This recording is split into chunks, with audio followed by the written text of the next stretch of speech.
Hepburn's venture into television was harshly criticized in Hollywood, where the film community felt under threat.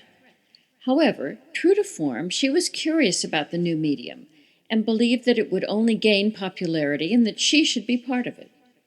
Her first television film was the 1973 production of Tennessee Williams' play The Glass Menagerie, in the character of Amanda.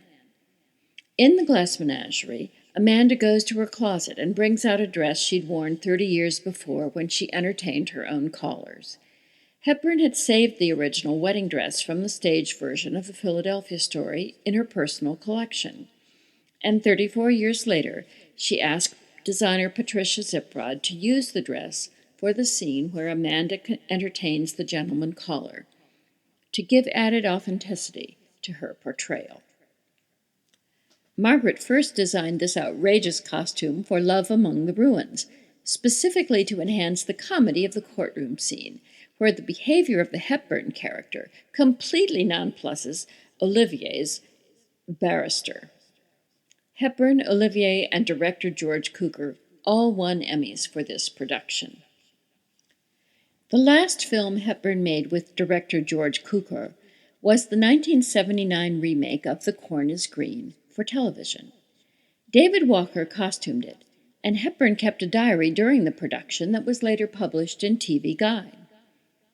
She knew that the setting was in the late 1890s, when hourglass figures were the vogue, and she bemoaned the loss of her 20-inch waist, especially during the first fitting, when the fitter produced a corset made with a 20-inch waist.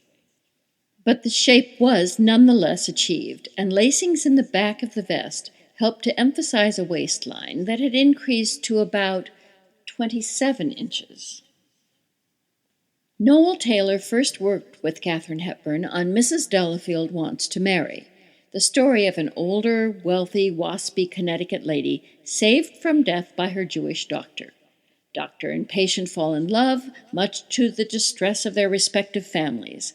By the end, the families are reconciled, and an ecumenical wedding takes place with Hepburn's character wearing an Indian sari. Noel Taylor costumed her in her last films and said in an interview that working with her was, quote, perfection.